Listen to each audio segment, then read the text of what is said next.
The Flower Adornment Sutra. Archive.org. Translated in the Tang Dynasty by the Tripitaka. Master Shramana Shikshananda of Khotan. A translation of the Avatamsaka-Sutra by Thomas Cleary 1993. Note, Thomas Cleary is not a Buddhist monk. Book 26, c. The 10 Stages. Continued, c. Among the 4 means of salvation, kind speech is paramount in them. Among the 10 transcendent ways, morality is paramount. This does not mean they do not practice the rest, they do so as best they can, as is appropriate. This is a brief explanation of the 2nd stage of enlightening beings, the stage of purity.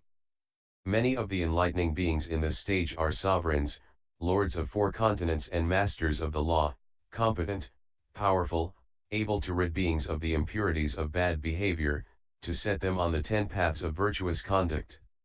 Whatever acts the enlightening beings undertake, whether by way of giving, or kind speech, or beneficial action, or cooperation, all of it is done with no other thoughts in mind but thoughts of the Buddha, the teaching, the community, enlightening beings, the practices of enlightening beings, the ways of transcendence, the stages, the powers, the expertises, the unique qualities of Buddhas, and all aspects of omniscience.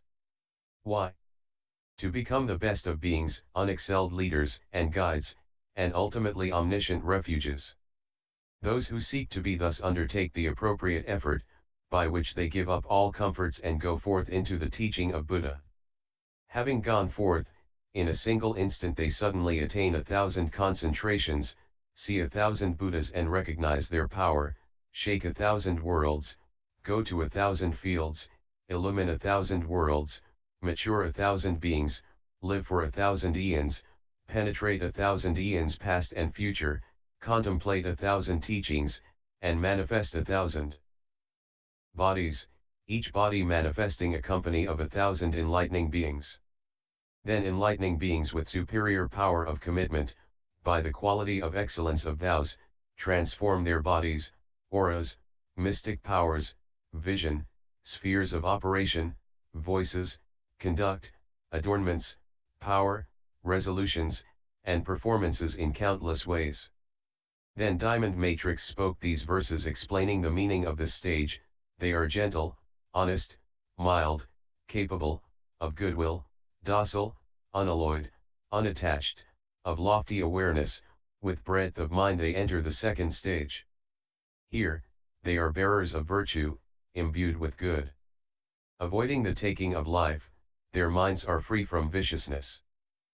They do not take what is not given or take others' spouses. They are truthful, do not slander, are not harsh in speech. They have no desire for others' possessions, are kind-hearted, follow the right path, and have no deceitful mind. With phantom bodies, beautifully adorned. They honor the teacher and are always diligent. The Pams of hells and animal realms. Punishment in the underworld, eternal burning, and hunger. All are produced by evil doings, rejecting them, let us arrive at truth. From birth in the human realm as desired, up to the peak of existence, free from strife, with the bliss of meditation. The vehicle of solitary illuminates, the vehicles of disciples and Buddhas, all come to exist from the 10 paths of virtue. Knowing this, enlightening beings are always diligent, firmly abiding by ethics and also inducing others to do so. Furthermore, imbued with compassion. Knowing beings are suffering, they give rise to sympathy. Fallen into wrong views are these ignorant ones. With minds quick to anger, hate, and argue. Always unsatisfied, seeking objects evermore, these beings motivated by desire, hatred, and delusion should be liberated. They are covered by a great darkness, plunged into delusion. On a bad road in a wilderness, in a great net of views, in the cage of mundane life, enemies attack them, we should liberate those in the cage of the devil. Taken by the waves of afflictions, sunk in the torrents. They are tormented by 100 miseries in the triple world. Wrapped up in the clusters, thinking of them as self, for their sake we strive, to release them from pain. Having given up this supreme vehicle of Buddhahood, though they aim for escape, their aspiration is low, we will establish them in the undefiled knowledge of the enlightened. Thus enlightening beings arouse incomparable vigor in the cause of enlightenment. In this stage the great sages, having gathered hundreds of virtues, see many Buddhas and honor them with offerings. Their virtue is burnished the more for countless eons, like gold plunged into vitriol. Here enlightening beings become monarchs, leading sentient beings by the 10 virtues, by all the virtue they have amassed, they will to become saviors of the world, rich in the 10 powers willfully giving up the pleasures of kingship. Gone forth into the supreme teaching, steadfast. Full of vigor, they attain supreme concentration and instantly see 1,000 Buddhas. The enlightening beings in this stage also display many spiritual powers, of such worthy intentions, beyond this, imbued with the power of vows and knowledge. They guide beings with many kinds of miracles. Thus has been explained the second stage, exalted, of enlightening beings, who work for the will of all worlds. Having thus heard of the supreme stages of practice in the sphere of enlightening beings, inconceivable, the enlightening beings in the audience, delighted, scattered multitudes of flowers from the sky, saying, "Excellent! Well have you explained, out of compassion for all beings, the body of conduct of the wise, the sphere of the second of the highest stages. Truthfully, without falsehood or change, have you explained the delightful practice of enlightening beings, with supreme clarity, for the welfare and happiness of all beings. Go on to speak of the third of the most excellent stages, let this superlative realm be told of as it is, linked with true knowledge and action. Tell of the path of the conduct of the victorious, the practice of charity and morality of the sages, patience, energy, tranquility, wisdom, skillfulness, supreme kindness, and compassion, tell all, omitting naught. Moon of Liberation said, O Diamond Matrix, tell of the disposition of those who approach the third stage. Diamond Matrix said, the enlightening beings who have thoroughly purified the mind in the second stage come to the third stage. One enters the third stage by 10 conscious focusings of the mind: purity, stability, disillusion, dispassion, non-regression, steadfastness, ardor, tirelessness, high-mindedness, and magnanimity. By consciously focusing the mind on these 10 things, one enters the third stage. Furthermore, the enlightening beings in this third stage examine the impermanence of all that is conditioned, as it truly is, and they examine the painfulness, impurity, unreliability, destructibility, instability, instantaneous arising and passing away, not coming to be previously, no reaching the past, and non-perdurance in the present of all that is conditioned.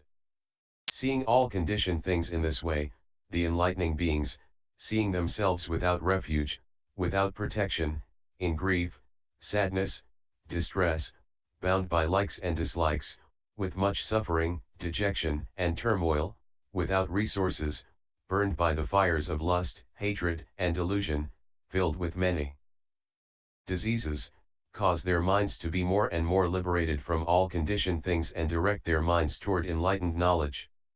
The enlightening beings also recognize the inconceivability of enlightened knowledge and recognize its incomparability, its immeasurability, its difficulty of access, its independence, its freedom from afflictions, its freedom from distress, and how it arrives at the city of fearlessness and never comes back from it, and how it saves many people. Thus observing the immeasurability of enlightened knowledge, and observing how full of ills all conditioned states are, the enlightening beings further develop 10 feelings toward sentient beings: the feeling that they are without a leader or a refuge, the feeling that they are always destitute, the feeling that they are burned by the fire of passion, hostility, and folly, the feeling that they are locked in the prison of existence, the feeling that they are always veiled in sleep in the thickets of afflictions, the feeling that they are incapable of viewing things objectively, the feeling that they have abandoned the desire for good, the feeling that they have lost the way to enlightenment, the feeling that they go along with the flow of the mundane whirl, the feeling that they have lost the means to liberation. Seeing the world of sentient beings so full of afflictions, the enlightening beings arouse their energy, thinking, I should rescue and liberate these beings, I should purify and emancipate them, I should lead them, direct them, make them happy, develop them, and cause them to reach perfect peace. Thus disillusioned with all conditioned things, considerate toward all sentient beings, seeing the benefit in omniscience, taking refuge in enlightened knowledge, dedicated to the salvation of all beings, the enlightening beings reflect thus, by what means can these beings, fallen as they are into so much misery, be lifted out of it and established in the ultimate bliss of nirvana and be caused to attain freedom from doubt about all things. It occurs to these enlightening beings, the means to do this is nowhere else but in the realm of knowledge of unobstructed liberation, and the knowledge of unobstructed liberation is nowhere else but in awareness of all things as they are, and awareness of all things as they are is nowhere else but in transcendent knowledge of the unconditioned and unproduced, and that light of knowledge is nowhere else but in contemplation by the analytic intellect skilled in meditation, and that contemplation by the analytic intellect skilled in meditation is nowhere else but in skill in learning. The enlightening beings thus apply this contemplative knowledge to the quest of the Buddha way, day and night, intent on hearing the teaching, desirous of the teaching, enjoying the teaching, delighted in the teaching, relying on the teaching, devoted to the teaching, concentrated on the teaching, intent on the teaching, taking refuge in the teaching, dwelling on the teaching. Saved by the teaching, acting in accord with the teaching. While the enlightening beings are thus focused on the quest for the Buddha way, there is nothing they do not give up, goods, supplies. The 10 stages dwelling, precious things, even their own bodies, and because of their desire for truth they do not consider this difficult to do, they only consider it difficult to find a person who utters the truth, who teaches even a single phrase of truth. For the sake of the Buddha teaching there is no external thing whatsoever that they are attached to that they do not give up, and there is nothing whatsoever within themselves that they do not give up. There is no service to teachers they do not take on, there is no pride or conceit they do not abandon, and no humility of action they do not accept, there is no physical suffering they do not bear. They are more glad to hear a single verse of the teaching that they have not heard than they would be to get a galaxy full of jewels. They are more glad to hear a well-spoken verse than they would be to gain kingship. They are more glad to hear a new phrase of teaching spoken by a complete Buddha purifying enlightening practice than they would be to attain godhood for many hundreds of thousands of eons. If someone should declare to the enlightening beings, I too have a phrase of teaching spoken by a perfectly enlightened Buddha that purifies the practice of enlightening beings, which I will tell you if you throw yourself in a great blazing pit of fire and endure the agony, the enlightening beings think, for the sake of even a single phrase of teaching spoken by a completely enlightened Buddha I could even bear to hurl myself from the heavens into a whole galaxy of fire, to say nothing of an ordinary pit of fire. Indeed, we should seek the Buddha teaching even through all the afflictions and pains of hells, to say nothing of the pains of life in the human world. They seek the teachings with such heroic vigor as this, and they contemplate the teachings truthfully as they hear them. Furthermore, having heard these teachings, with profound meditation in their own minds, alone in solitary places, they think, it is by realization and practice of the teaching through appropriate methods that these doctrines of Buddha are to be followed, they cannot be clarified just by talk. Enlightening beings in this stage of refulgence leave desires and evil and unwholesome things for the sake of realization of the teaching and its practical application, with thought and reflection, becoming aloof, joyful and blissful, they attain the first stage of meditation and abide there. By cessation of thought and reflection, inner purity and mastery of single-mindedness, free from thought and cogitation, concentrated, joyful and blissful, they attain and abide in the second stage of meditation. By freedom from desire for joy they abide in equanimity, with mindfulness and precise knowledge, they experience physical bliss, as the sages say, those who are dispassionate, mindful, blissful, and detached from joy attain to and abide in the third stage of meditation. By the abandonment of pleasure and pain, and by the disappearance of former joy and dejection, free from both pleasure and pain, equanimous, with pure mindfulness, they attain to and abide in the fourth stage of meditation.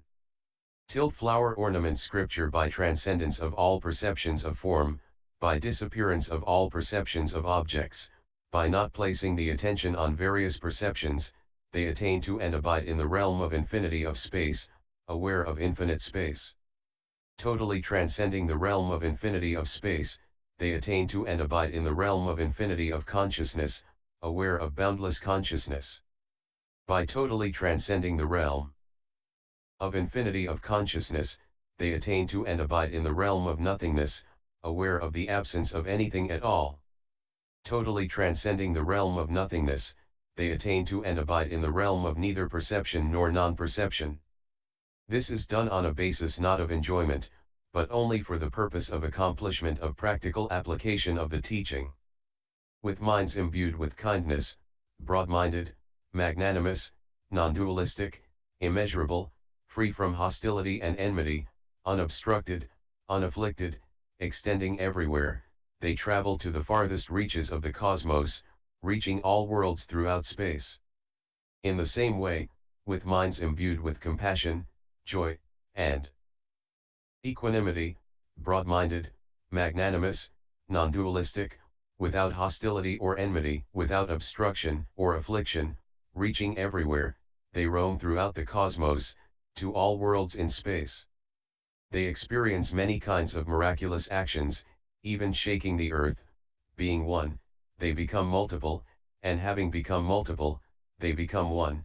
They are able to appear and disappear, they go through walls and even through mountains, just as through space, they travel sitting through the sky like birds, they emerge from and sink into the earth unhindered as though in water, and walk on water as on earth, they produce smoke and flames like a great bonfire and emit water from their bodies. Like great clouds, by which torrents this world system, set ablaze, is annihilated, even the sun and moon here, powerful and mighty, they take in hand, and extend their power even up to the heaven of Brahma, by the divine ear, purified, beyond humans, they hear both celestial and human voices, whether soft or loud, far or near, hearing even the sounds of insects, they know the minds of other beings, other persons, as they really are. They know if they are covetous or desireless, if they are hateful or not, if they are deluded or not, if they are afflicted or not, if they are small-minded or broad-minded, if they are magnanimous, if they are beyond measure, if they are confused or not, if they are concentrated or not, if they are liberated or not, if they are defiled or not, if their minds are crude or not, all this they know as it really is. In this way, they know the minds of other people as they really are. They remember many former abodes, they remember one lifetime, 2, 3, 4, 5, 10, 100, 200, 300, 400, 500, they remember hundreds of lifetimes, many hundreds of lifetimes, many thousands of lifetimes, many hundreds of thousands of lifetimes, many hundreds of thousands of billions of trillions of lifetimes. They remember the age of becoming, the age of disintegration, the age of becoming and disintegration, and remember many ages of becoming and disintegration, hundreds of ages, thousands of ages, hundreds of thousands of ages, hundreds of millions of ages, hundreds of billions of ages, up to hundreds of billions of trillions of ages. They know, I was in such and such a place named such and such, of such and such a family, of such and such a caste, with such and such a diet, with such and such a lifespan, abiding so long, experiencing such and such pleasures and pains. I died there and was born here, died here and was born there. They know many kinds of former abodes, including their characteristics, appearances, and speech there. With the divine eye, purified, beyond that of humans, they see beings, dying, being born, of good character, of bad character, in good states, in bad states, inferior, superior, following the force of their deeds. They know beings as they truly are. These beings are badly behaved in thought, word, and deed. They slander the sages, they entertain False views, owing to the pursuit of actions based on false views, by that cause, that condition, after the disintegration of the body and death they fall into states of woe and are born in hells. These other beings are virtuous in thought, word, and deed, they do not slander the sages, they see rightly, because of their deeds and undertaking of duty based on right views, after they die they are born in blissful states in heavens. Thus, by the divine eye, purified, beyond that of humans, they see beings, their characteristics, appearances, and speech, dying, being born, of good and bad appearance and character, in good or bad states, inferior and superior, according to their deeds, they know them as they truly are. They enter and arise from these meditations, liberations, concentrations, and attainments, without being born by their force. If they see somewhere where the elements of enlightenment may be fulfilled, they are purposely born there by willpower, because such is the mental consistency of enlightening beings, having accomplished skill in means. The enlightening beings in this stage of refulgence see many Buddhas, by great vision and the power of will, they see many hundreds of Buddhas, many hundreds of thousands, millions, billions, trillions of Buddhas, by great vision and willpower. Having seen those Buddhas, those completely enlightened ones, they honor and make offerings to them with great earnestness, providing them with food, clothing, medicines, and seats and beds. They also provide comforts for enlightening beings and honor the religious community. They dedicate these roots of goodness to consummate enlightenment. They also attend those Buddhas, respectfully listen to their teachings, take up and maintain the teachings, cause them to be repeated, and apply and practice them according to their ability. They observe the absence of process and non-extinction and conditionality of all things, all their bonds of desire become weaker, all their bonds to form, all their bonds to existence, all their bonds of ignorance become weaker, and their bonds caused by views have already been removed. Wrong desires are gone from the enlightening beings in the stage of refulgence because of countless eons of non-accumulation, and so are wrong hatred and misguided delusions, because they do not produce or accumulate them. Their roots of goodness become clarified, purified, and useful. Just as gold in the hands of a skillful smith remains the same weight, in the same way the wrong desire, hatred, and delusion are gone from the enlightening beings in the stage of refulgence, not being accumulated for countless ages, while their roots of goodness become clarified and purified and useful. Furthermore, their patience and gentleness are purified, as well as their friendliness, freedom from anger, imperturbability, calmness, freedom from pride and self-abasement, freedom from desire to be honored, freedom from desire for reward for what they do, honesty, and non-entanglement, all these are purified. For them, among the 4 means of salvation, beneficial action is paramount, and among the 10 transcendent ways, transcendent tolerance is paramount, while they practice the others according to their power. This is a summary of the 3rd stage of enlightening beings, the stage of refulgence. The majority of the enlightening beings in this stage are Indras, chiefs of the celestial beings of the 33 heavens, capable, powerful, providing means of detaching beings from lust and desire, skilled in extricating beings from the mud of desire. Whatever the enlightening beings do, whether by charity, kind speech, beneficial action, or cooperation, their thoughts are always fixed on Buddha, the teaching, the community, enlightening beings, the practices of enlightening beings, the transcendent ways, the stages, the expertises, and unique qualities of Buddhas, including complete omniscience. To what purpose? To become the best of beings, unexcelled leaders and guides, and ultimately omniscient refuges. Those who seek to be thus undertake the appropriate effort, by which they instantly attain 100,000 concentrations, see 100,000 Buddhas and recognize their power, shake 100,000 worlds, go to 100,000 lands, illumine 100,000 worlds, mature 100,000 beings, live for 100,000 eons, penetrate 100,000 eons past and future, contemplate 100,000 teachings, and manifest 100,000 bodies, each body accompanied by 100,000 enlightening beings. Then enlightening beings with the power of vows perform, by the excellence of their vows, countless transformations of their bodies, auras, mystic powers, vision, spheres of operation, voices, conduct, adornments, power, resolutions, and performances. Then Diamond Matrix spoke these verses explaining the meaning of the stage, with pure minds, full of virtue, keen of mind, dispassionate and unregressing, steadfast, ardent, firm, energetic, magnanimous. They enter the third stage. In the third stage, Refulgence, they contemplate the principle of suffering, impermanence, impurity, dissolution, evanescence, momentariness, inefficiency, and absence of coming and going, of all that is conditioned. They see the conditioned as sickness, accompanied by grief and lament, affliction, bound by attraction and aversion, an abode of suffering and unhappiness, like blazing fire. All this endlessly arising together. Disillusioned with all states of being, unattached, single-mindedly seeking enlightened knowledge, they see the knowledge of Buddhas as inconceivable, unthinkable, incomparable, free from affliction. Seeing Buddha knowledge free from all ills. They pity those who are helpless, forever destitute, burned by the fires of passion and folly, minds bound by 100 miseries in hellish existences. They undertake steadfast effort to save those veiled in afflictions.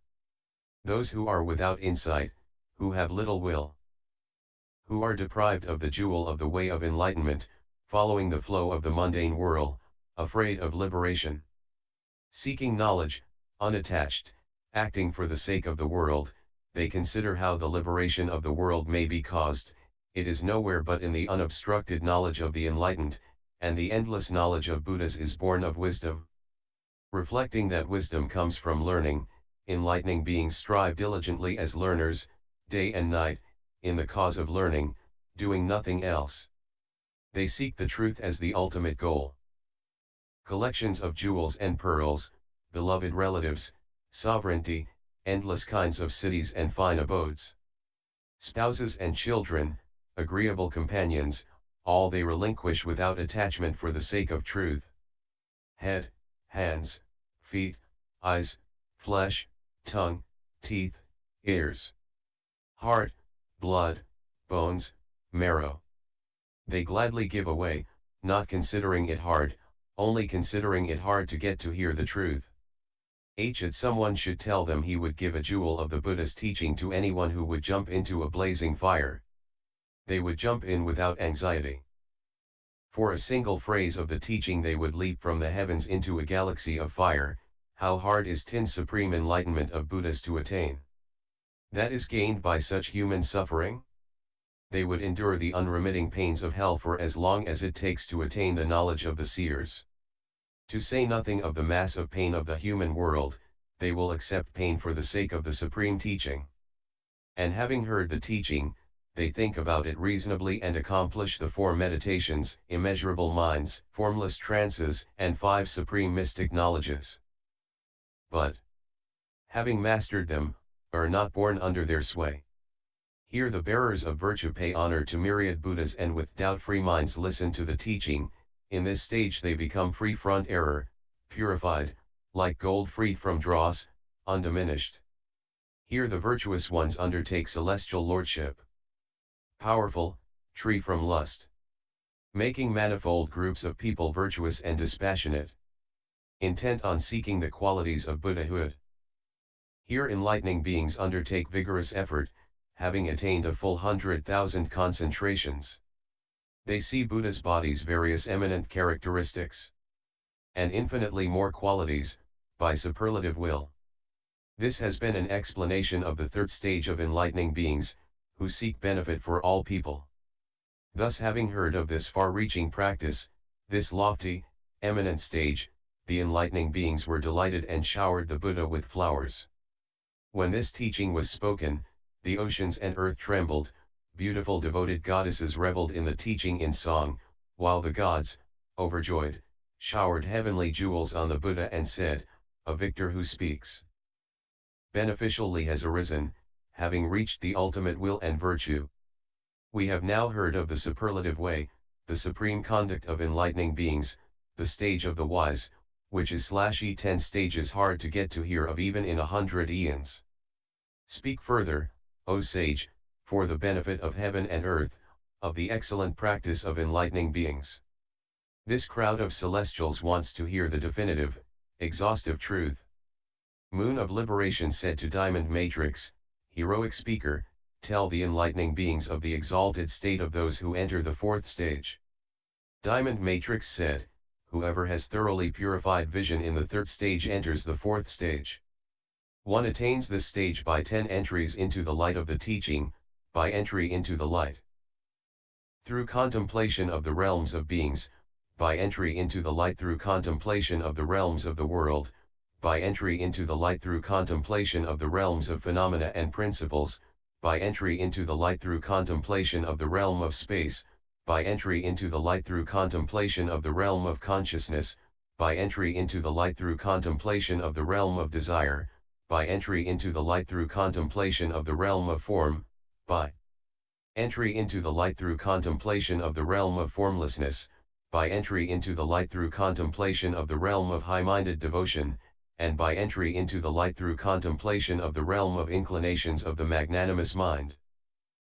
Here, in this fourth stage, called blazing, simultaneous with the attainment of this stage the enlightening beings are born in the family of Buddhas, so as to attain the qualities proper to it by means of 10 things that develop and mature knowledge, by non-regressing will, by ultimate unbreakable faith in the 3 treasures, by contemplation of the origination and extinction of conditioned things, by contemplation of the non-origination of inherent nature, by contemplation of the formation and disintegration of worlds, by contemplation of coming into existence due to actions, by contemplation of the mundane world and nirvana, by contemplation of actions of beings and lands, by contemplation of past and future, and by contemplation of non-being and non-annihilation. Having embodied these 10 things that mature knowledge, enlightening beings are born in the family of Buddhas by attainment of the principles that are proper to it. Furthermore, the enlightening beings in this blazing stage carry on examination of the inner body vigorously, with precise awareness and mindfulness, getting rid of worldly desire and dejection. They carry on examination of the external body vigorously, with precise awareness and mindfulness, getting rid of worldly desire and dejection. They do the same to internal sensation, and internal and external sensation, to the internal mind, the external mind, and the internal and external mind. They carry on examination of internal phenomena, precisely aware and mindful, getting rid of worldly desire and dejection. They carry on examination of external phenomena, precisely aware and mindful, getting rid of worldly desire and dejection. They carry on examination of internal and external phenomena, precisely aware and mindful, getting rid of worldly desire and dejection.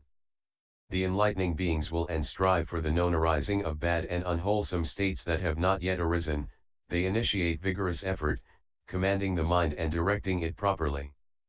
They will and strive for the destruction of bad and unwholesome states that have arisen, initiating vigorous effort, commanding the mind and directing it properly. They will and strive for the arising of good states that have not yet arisen, initiating vigorous effort, commanding the mind and directing it properly.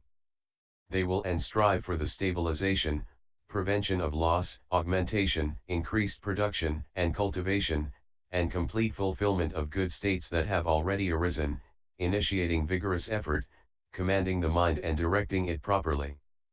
They develop the basis of mystical power of will combined with concentration and exertion, based on detachment, based on dispassion, based on extinction, given to relinquishment.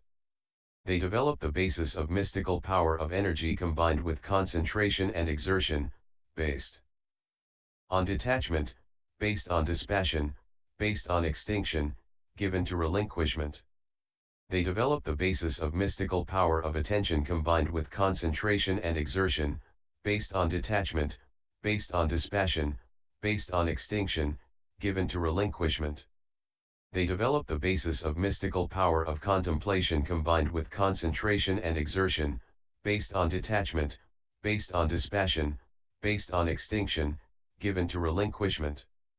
They develop the faculty of faith, based on detachment, based on dispassion, based on extinction, given to relinquishment. They develop the faculty of energy, based on detachment, based on dispassion, based on extinction, given to relinquishment. They develop the faculty of recollection, based on detachment, based on dispassion, based on extinction, given to relinquishment.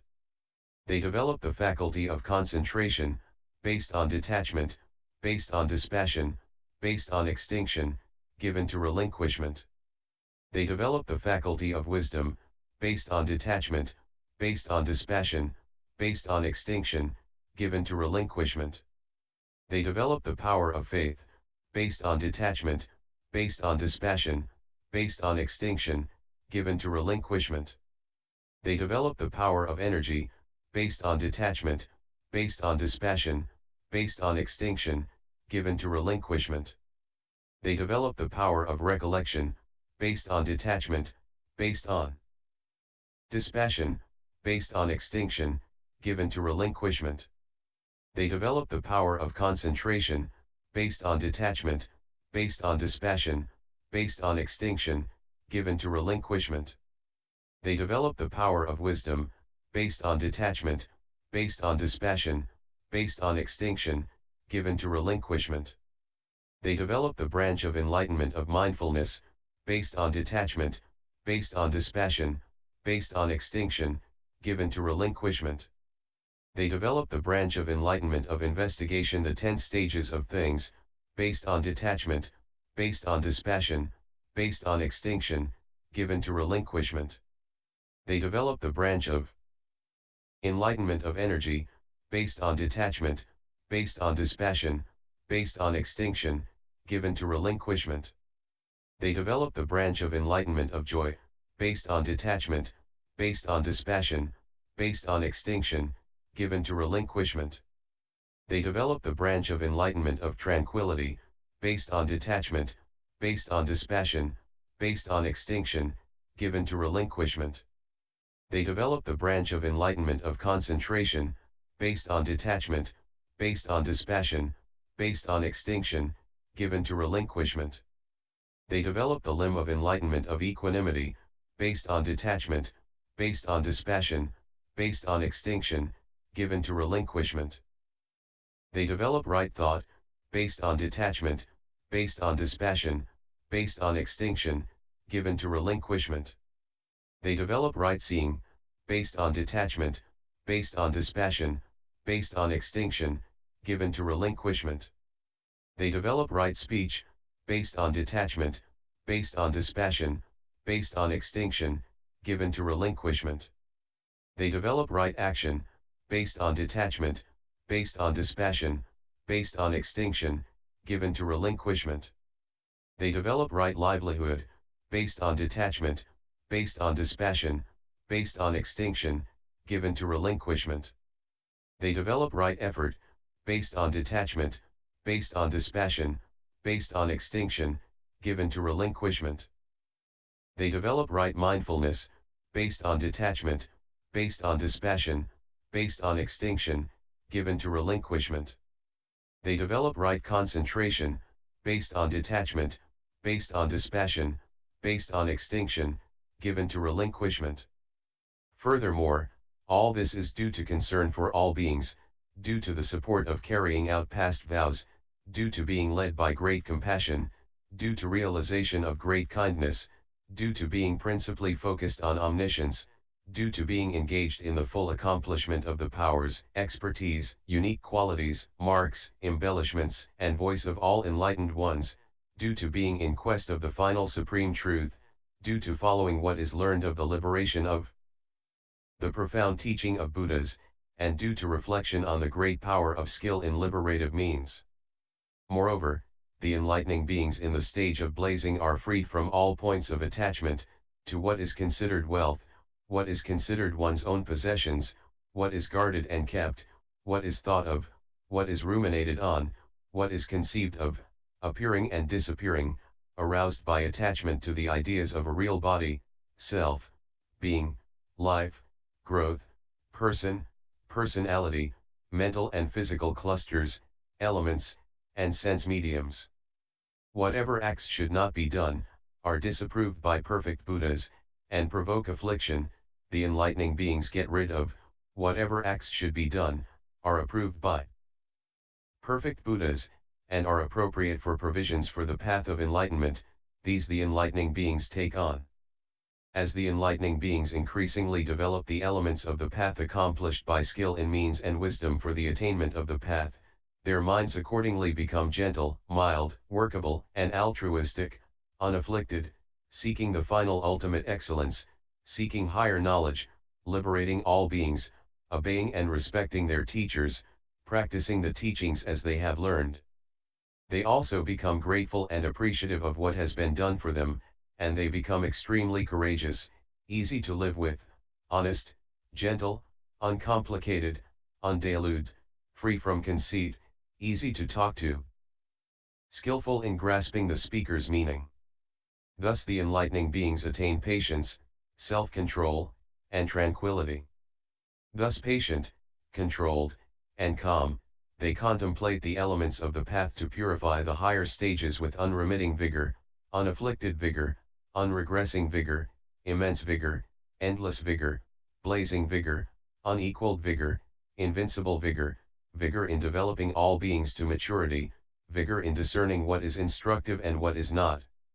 And their mentality becomes more and more purified, their prevailing will doesn't die out, and their clement of zeal blazes, great roots of goodness are produced, and they accomplish destruction of worldly defilements. All their doubts and uncertainties are cut off, and they accomplish presence of mind free from doubt. They also attain joy and serenity. They come into the presence of the power of the enlightened and attain immeasurable will.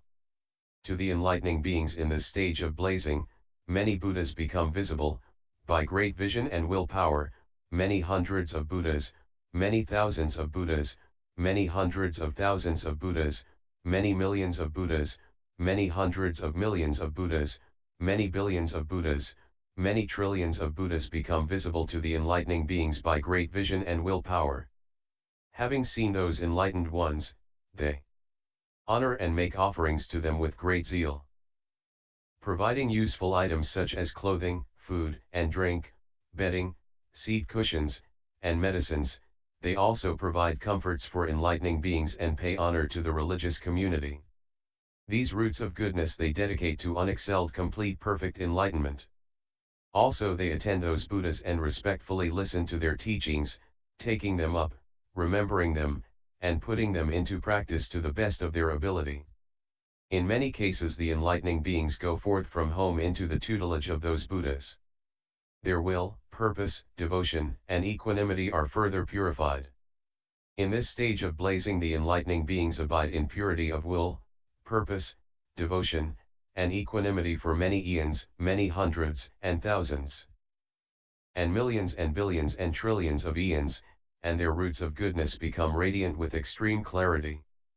Continued, D.